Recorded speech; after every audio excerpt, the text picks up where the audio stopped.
Olá, vamos dar continuidade aqui à obra Ouro Preto, né, do Monteiro Lobato, que já foi falado, meu colega que falou um pouco do autor e da obra. Vamos continuar aqui. Então, Ouro Preto, né, como foi bem falado aqui, ele foi publicado em 2018 e reúne ao todo 14 contos do autor Monteiro Lobato. Dentre esses 14 contos tem uns principais contos, né? Que é a velha concha de a velha a velha desculpa a concha de retalhos e a velha praga. O Urupês também é um dos contos presentes na obra, que se dá pelo nome do livro, mas tem um conto só apropriado assim, tipo do Urupês, né? Mesmo na obra. Então, no conto ele apresenta Zeca Tatu, título esse que vem do Urupê, que é uma espécie de fungo parasita, e ele é representante máximo do caboclo que vive na lei do menor esforço, né? Que se alimenta e se cura daquilo que a natureza lhe oferece. Sem nenhum tipo de educação, ele é alheio a tudo que acontece no mundo. Ele representa a ignorância do homem do campo, que podemos dizer que ele é o descaso do governo, a maçã podre com relação às pessoas da zona rural. Quer dizer, a descaso do governo com relação às pessoas da zona rural. Uma vez que Monteiro Lobato diz que Zeca Tatu não é assim, ele está assim. Então podemos ver na nossa sociedade que o descaso que que o governo tem para com as pessoas da zona rural, tanto quanto um pouco com as pessoas da zona urbana, que nós vemos quando andamos nas ruas, o descaso do governo com aquilo com nós, assim dizer. Então, nessa palavra que Zeca Tatu não é assim, ele está assim, me remete ao Brasil. Digamos que o Brasil não é que o Brasil seja assim, ruim, essas coisas assim, tem muito desse negócio, muito assassinato, vamos dizer assim, muitos crimes. Não é que o Brasil seja assim, ele está assim, mas ele está assim o porquê? Por culpa por nossa culpa ou por culpa dos nossos líderes. Então, ele está assim porque o Brasil ele cria muitas coisas, ele cria muitas leis que não favorece totalmente a sociedade de bem, mas sim aqueles com mentes que aqueles que são mal, que só pensam em fazer mal para outras pessoas, que se sentem bem com isso. Então o Brasil ele está assim, ele não é assim. Ele poderia sim ser algo melhor, mas por enquanto ele está assim e não sabemos até quando. Mas está nas nossas mãos. E apesar do Monteiro Lobato representar a transição entre o realismo e o naturalismo e as correntes do modernismo, o autor se dispôs profundamente com os escritores modernistas da primeira geração, que responderam ao Aeropress com a obra Juca Mulato. Entre os traços típicos do Monteiro Lobato estão o tom moralizante e didático que também aparece nas obras infantis do autor, além de obsessão pela linguagem e gramática. Então, vemos aqui que o Monteiro Lobato ele não é só um escritor para adultos, ele também tem obras voltadas para o público infantil, mas mesmo assim, mesmo sendo um público infantil, ele tem aquele tom moralizante e didático que faz a refletir, mas não de um modo direto que se coloca assim para o adulto, mas sim para uma criança ler, né? E refletir sobre aquilo que está passando, que ela está lendo e imaginar. Então, o narrador que se narra a obra, ele varia entre a primeira e a terceira pessoa, né? Que é o típico narrador de Monteiro Lobato.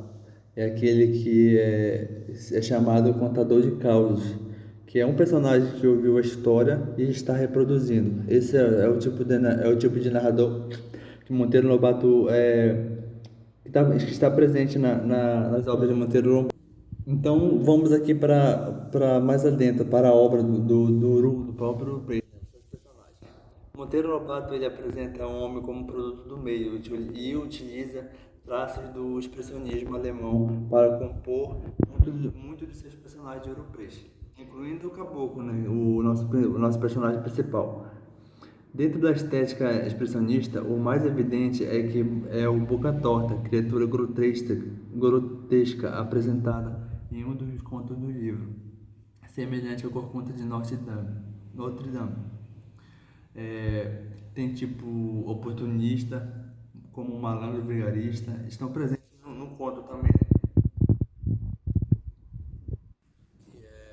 como no conto Comprador de Fazendas, que sugere a atenção redobrada na leitura crônica que nomeia o livro.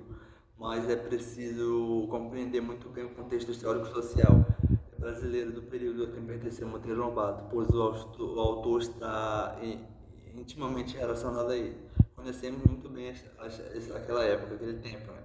E que o Monteiro Lobato ele apresenta, portanto, o Brasil das primeiras décadas do século XX, que é um homem que podemos dizer que ele seja um homem que inventou a máquina do tempo, porque nas suas obras ele descreve são minuciosas de um Brasil primitivo, arborizado e provinciano que faz o leitor ser transportado para o período em que a história é narrada. O espaço em que a obra se dá é bem definido, né? Enfoca a paisagem do interior do estado de São Paulo, que é onde o autor nasceu, e o Monteiro Lobato faz uma descrição detalhada da geografia, né? Da fauna e a flora da região, que pode ser enfadonho, especialmente para o leitor urbano, por conta da destruição do meio ambiente e muitas espécies descritas pelo autor em Ouro Preto já não existem mais e, portanto, são desconhecidas do leitor mais jovem. Então, aqui tem um pouco da obra apresentei para vocês um pouco da obra Ouro Preto. É uma obra interessante que espero que vocês tenham entendido um pouco e, se interessado, é só procurar e pesquisar. Vemos que podemos agregar, semelhar a obra com o nosso tempo atual. Vemos que o autor, as descrições prescritas pelo leitor na obra, podemos ver agora no atual, né? Atualmente, o descaso que o governo tem pela sociedade, a sociedade de renda baixa, como podemos referir a zona rural, e isso, daí vemos o próximo.